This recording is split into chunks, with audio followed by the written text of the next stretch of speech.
Le premier jour de mai 3019 marque un tournant décisif pour Aragorn et pour Gondor. Après la victoire amère mais définitive sur Sauron, Minas Tirith se prépare à accueillir son nouveau roi, Aragorn, désormais connu sous le nom de roi Elessar. Les rues de la Cité Blanche sont emplies d'une tension mêlée d'espoir et d'incertitude. Le peuple de Gondor, épuisé par les années de lutte contre les forces du mal, attend avec une impatience mêlée de crainte le couronnement de cet homme venu du Nord. À son arrivée, Aragorn est accueilli par Faramir, le vaillant capitaine qui a dirigé les défenses de Gondor durant la bataille contre les armées de Mordor. Faramir, ayant appris que le peuple de Gondor souffrait et était fatigué des conflits, se sent contraint d'offrir sa démission en tant que surintendant. Il craint que sa présence ne soit plus nécessaire avec l'arrivée d'Aragorn, qui apporte avec lui une autorité incontestée et un espoir renouvelé. Aragorn, cependant, refuse catégoriquement la démission de Faramir. Connaissant la valeur de cet homme noble et de sa famille, Aragorn nomme Faramir et ses descendants comme surintendants de Gondor, affirmant ainsi sa volonté de gouverner avec prudence et en respectant les traditions établies. Ce jour-là, dans la grande salle du trône blanc, Aragorn est couronné roi Elessar, devant les seigneurs et les nobles de Gondor, ainsi que devant ses compagnons d'armes qui l'ont suivi à travers les terres dangereuses de la guerre. Aragorn prête serment de protéger et de servir son peuple avec justice et miséricorde. Sa voix résonne dans la salle, empreinte de la force et de la détermination d'un héritier légitime des rois de Núménor. Quelques semaines après son couronnement, Gandalf guide Aragorn jusqu'aux hauteurs de Mindolluin. Cette montagne, située près de Minas Tirith, est un lieu sacré pour le peuple de Gondor, un endroit où les anciens rois avaient l'habitude de contempler leur royaume étendu. Aragorn, accompagné de Gandalf et de quelques-uns de ses fidèles compagnons, gravit lentement les pentes de la montagne. Arrivé au sommet, ils découvrent un jeune arbre, un bourgeon vert éclatant parmi les pierres grises du rocher. Cet arbre est un descendant direct de Nimloth, l'arbre blanc de Núménor, un symbole de résilience et de pureté. Avec un respect solennel et une intention claire, Aragorn prend les outils que Gandalf lui tend et creuse avec soin un trou pour planter l'arbre. Aragorn s'assure que l'arbre soit bien ancré dans la terre de Mindolluin, unifiant ainsi les forces de la nature et les aspirations du peuple. Ce geste simple mais puissant est bien reçu par le peuple de Gondor. Des rumeurs se répandent à travers les rues de Minas Tirith, apportant un espoir renouvelé dans les cœurs des citoyens qui ont tant souffert. À la fin du mois de juin, une autre célébration se prépare à Minas Tirith. Elrond, le seigneur elfique de Foncombe, arrive en Gondor, accompagné de sa fille bien-aimée, Arwen. Elrond apporte avec lui un cadeau précieux pour Aragorn, le sceptre d'Anúminas. Ce sceptre, forgé dans les premiers jours d'Arnor, est un symbole de la royauté des Dunédains du Nord. Sa présence à Gondor, remis entre les mains d'Aragorn, scelle l'union des royaumes du Nord et du Sud, une réunification qui n'a pas été vue depuis des siècles. Le jour du solstice d'été, sous le regard bienveillant des étoiles, Aragorn et Arwen sont unis en mariage. C'est une cérémonie simple mais profondément significative, célébrée dans le jardin de la Citadelle Blanche. Gandalf officie la cérémonie, mêlant les traditions des hommes et des elfes dans un seul et unique lien d'amour et de destin. L'une des premières priorités d'Aragorn en tant que roi Elessar est de restaurer la tour d'Orthanc à Isengard. Sylvebarbe, le chef des Ents, est le gardien actuel d'Isengard. Il accueillit Aragorn et ses compagnons avec une prudence mêlée de respect. Les Ents, créatures anciennes et sages, ont vu de nombreuses guerres et ont été témoins de la dévastation causée par Saruman. Ils sont prudents quant à qui ils confient le contrôle de la tour et des terres environnantes. Aragorn, conscient de l'importance stratégique d'Isengard et de la nécessité de restaurer son rôle dans la défense du royaume, entame des négociations avec Sylvebarbe. Finalement, Sylvebarbe accepte de remettre les clés d'Orthanc à Aragorn. Aragorn ordonne que la tour soit rénovée non seulement pour servir de forteresse impénétrable, mais aussi comme un centre de savoir et de sagesse. Les bibliothèques d'Orthanc, bien que partiellement pillées par Saruman, contiennent encore des textes rares et précieux sur l'histoire, la magie et les arts. Des érudits et des historiens de tout le royaume sont invités à Isengard pour étudier et restaurer les archives. C'est un effort conjoint, rassemblant les esprits les plus brillants du Gondor et même au-delà. dans le but de préserver et de promouvoir la connaissance au service de tous. Dans sa quête pour restaurer la gouvernance et l'ordre dans tout le royaume, Aragorn prend une mesure radicale mais nécessaire, le réétablissement du Grand Conseil du Gondor. Ce conseil qui existait autrefois sous les anciens rois, mais avait été négligé au fil des siècles de lutte contre les ténèbres, devint à nouveau le principal forum de discussion et de décision pour les affaires politiques et sociales du royaume. Le Grand Conseil est composé de représentants des différentes régions de Gondor, les seigneurs féodaux, les bourgmestres des villes, les chefs des villages et même des représentants des hobbits de la comté. Aragorn croit fermement en la nécessité d'une gouvernance participative, où toutes les voix peuvent être entendues et où les décisions sont prises avec le consentement éclairé de tous les citoyens. Les réunions du Grand Conseil sont initialement marquées par des débats passionnés et parfois houleux. Les seigneurs féodaux, habitués à gouverner leurs terres en toute indépendance, doivent maintenant composer avec une autorité centrale plus forte à Minas Tirith. Cependant, sous la direction sage d'Aragorn et avec l'aide de conseillers expérimentés comme Faramir, le surintendant, le Grand Conseil trouve progressivement son rythme et sa raison d'être.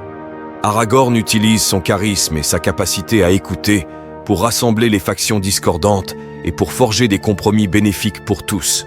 Sa présence même lors des délibérations du Conseil inspire confiance et respect, et sa volonté d'entendre toutes les voix, même les plus modestes, est saluée à travers tout le royaume. Les villages éloignés, souvent négligés par les autorités centrales, bénéficient désormais d'une représentation directe et d'une voix forte dans les affaires nationales. Une autre initiative importante sous le règne d'Aragorn est le renouvellement du serment de Sirion avec Éomer, le nouveau roi du Rohan. Ce serment, établi des siècles auparavant, est un pacte d'alliance et de soutien mutuel entre Gondor et le Rohan. Il a été essentiel pour la survie des deux royaumes lors des périodes sombres de leur histoire commune.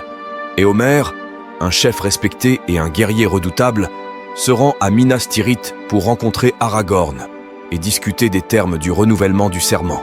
Les deux rois se rencontrent dans la grande salle du trône blanc, où ils échangent non seulement des paroles de fraternité, mais aussi des promesses de soutien inébranlables en cas de besoin. Le renouvellement du serment de Sirion s'accompagne d'un réexamen des frontières communes, de la coopération militaire et des échanges commerciaux entre Gondor et le Rohan. Éomer, conscient des défis auxquels son royaume fait face après les ravages de la guerre, trouve en Aragorn un allié fidèle et un partenaire stratégique précieux. Les armées combinées de Gondor et du Rohan effectuent des manœuvres conjointes le long des frontières orientales, réaffirmant ainsi leur capacité à se défendre contre toute menace émergente. Aragorn, fort de son expérience en tant que chef militaire et diplomate, adopte une approche patiente mais ferme dans ses interactions avec les Sudérons et les Orientaux. Il envoie des émissaires qualifiés pour rencontrer les chefs tribaux et pour discuter des termes d'une paix durable et équitable. Les négociations sont longues et parfois difficiles. Les Sudérons, en particulier, ont été longtemps exploités par Sauron et des lieutenants, et ils regardent avec suspicion toute tentative de rapprochement avec les hommes de Gondor. Aragorn, cependant, utilise sa sagesse et son respect pour les anciennes coutumes pour gagner lentement la confiance des chefs tribaux. Les Orientaux, quant à eux, sont des négociateurs habiles et des commerçants expérimentés. Aragorn reconnaît l'opportunité de renforcer les liens commerciaux avec ces peuples, ouvrant ainsi de nouvelles routes commerciales et stimulant l'économie du royaume. Des accords sont conclus pour l'échange de marchandises précieuses et de connaissances techniques, renforçant ainsi la prospérité de Gondor tout en apaisant les tensions historiques. La politique d'Aragorn envers les Sudérons et les Orientaux repose sur un principe fondamental. La paix est préférable à la guerre, mais elle ne peut être maintenue que par la compréhension mutuelle et le respect réciproque. Ces efforts sont récompensés lorsque les premiers convois de marchandises en provenance de l'Est arrivent à Minas Tirith, porteurs de promesses de coopération et de prospérité future. L'année 120 du 4e âge apporte avec elle la fin d'une ère et le début d'une nouvelle ère pour le royaume de Gondor et pour toute la terre du milieu. Le roi Elessar règne depuis plusieurs décennies avec sagesse et compassion. Mais même les plus grands des hommes doivent finalement faire face à leur destinée. Le premier jour de mars, alors que l'hiver touche à sa fin et que le printemps commence à réveiller les terres, Aragorn ressent le poids des années sur ses épaules. Depuis sa jeunesse à Lothlórien, où il a appris les arts de la guerre et de la sagesse auprès d'Elrond, jusqu'à ses années d'errance en tant que rôdeur du Nord, Aragorn a toujours su que sa vie serait marquée par le destin et le devoir envers son peuple. Ce matin-là, il se réveilla à l'aube dans sa chambre à Minas Tirith, aux côtés de son épouse bien-aimée, Arwen Ondomiel. Elle le regarde avec des yeux pleins d'amour et de tristesse, sachant que leur temps ensemble touche à sa fin. Arwen, elle-même une immortelle, a choisi de lier son destin à celui d'Aragorn, renonçant à son immortalité pour partager une vie éphémère, mais pleine d'amour avec celui qu'elle aime. Aragorn se leva lentement. Il savait que le moment était venu de faire face à sa mort imminente, une certitude qu'il avait toujours acceptée avec grâce et dignité. Il se dirigea vers la fenêtre de sa chambre, regardant par-delà les murs de Minas Tirith vers les champs et les montagnes qu'il avait protégés pendant tant d'années. Arwen rejoignit Aragorn près de la fenêtre, ses cheveux noirs comme l'ébène tombant en cascade sur ses épaules. Ils se tenaient là, main dans la main, regardant ensemble le lever du soleil sur la Cité Blanche. Aragorn parla doucement à Arwen de ses sentiments, de la paix qu'il ressentait en sachant qu'il avait accompli ce qu'il devait accomplir en ce monde. Il lui parla de la grande alliance formée contre Sauron, des sacrifices faits par tant de gens pour assurer la défaite de l'ennemi. Il évoqua les visages de ceux qui sont tombés au combat, les amis et les compagnons qui ne seront jamais oubliés dans les annales de l'histoire de Gondor et du Rohan. Aragorn exprima sa gratitude envers Arwen pour avoir été son roc et son réconfort dans les moments les plus sombres et les plus lumineux de leur vie ensemble. Arwen, bien que profondément attristée par la perspective de perdre son époux, écouta avec une résolution calme.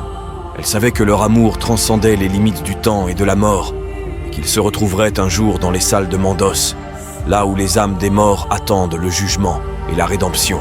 Au fil des heures qui passaient, ce jour-là, Aragorn et Arwen partagèrent des souvenirs. Ils se rappelèrent des jours heureux à Foncombe, des nuits passées à se parler sous les étoiles, des promenades à cheval à travers les bois d'Ithilien. Ils rièrent et pleurèrent ensemble, revisitant chaque instant précieux de leur vie ensemble. Arwen se pencha pour embrasser le front d'Aragorn, sentant les premiers frissons de l'au-delà parcourir son corps mortel. Elle murmura des mots d'amour et de réconfort, promettant de veiller sur leur fils, Eldarion, et sur le royaume qu'il héritera. Aragorn caressa tendrement le visage d'Arwen, sentant sa peau douce et son amour inébranlable à travers ses doigts. Arwen se retira à contre-cœur de la chambre, laissant Aragorn se reposer dans ses derniers moments. Elle savait qu'il préférait être seul pour ce passage, pour faire face à la fin avec la même dignité et la même grâce avec lesquelles il avait vécu toute sa vie. Lorsque le crépuscule enveloppa Minas Tirith dans ses ombres douces, Eldarion, le fils d'Aragorn et d'Arwen, entre dans la chambre de son père. Il porte sur son visage le poids de l'avenir, mais aussi la force et la fierté d'être le fils d'un grand homme. Aragorn sourit faiblement en voyant Eldarion s'approcher de son lit, le cœur rempli de gratitude et d'espoir pour l'avenir de Gondor. Eldarion s'assit au chevet de son père, tenant sa main usée mais toujours puissante. Ils parlèrent de ce que l'avenir pourrait apporter, des défis et des opportunités que le jeune roi devrait affronter avec courage et détermination. Aragorn transmit ses derniers conseils à Eldarion, l'encourageant à toujours écouter la voix de son peuple, à gouverner avec justice et compassion, et à ne jamais oublier les leçons apprises des anciens. Enfin, Aragorn ferma les yeux, sentant la fatigue de sa vie se dissiper lentement. Il murmura un dernier adieu à Eldarion, lui rappelant de rester fort et de continuer à porter haut le flambeau du royaume. Puis, dans un soupir paisible, il rendit son dernier souffle, entouré de l'amour de son fils et des souvenirs de ceux qu'il a aimés et servis. La mort d'Aragorn marque la fin d'une ère glorieuse pour Gondor et le début d'une nouvelle ère sous le règne d'Eldarion, son fils et héritier. Le peuple de Gondor pleure la perte de leur roi bien-aimé, mais ils se rappelèrent aussi de son héritage de courage, de justice et de dévotion envers le royaume. Les funérailles d'Aragorn furent un événement solennel et émouvant, où les seigneurs et les nobles de Gondor se rassemblèrent pour rendre hommage à celui qui avait dirigé avec honneur et humilité. Arwen, après avoir pris le temps nécessaire pour pleurer la perte de son amour, décida de retourner à Foncombe. Elle savait que son temps en terre du milieu touchait également à sa fin, ses liens avec ce monde s'affaiblissant lentement sans Aragorn à ses côtés. Elle fit ses adieux à Eldarion, le rassurant une dernière fois de son amour éternel pour lui et pour Gondor. Pour Eldarion, le jeune roi, le fardeau de la succession fut lourd, mais porté avec grâce. Il se tourna vers les conseils des anciens, y compris ceux de Faramir, le surintendant fidèle qui a servi fidèlement sous Aragorn. Ensemble, ils travaillèrent à maintenir la paix et la prospérité dans le royaume, suivant les traces de celui qui les a précédés, avec tant de distinction. N'hésitez pas à vous abonner à ma newsletter. Le lien se trouve en description. Si vous avez apprécié cette vidéo, celle-ci pourrait vous plaire également.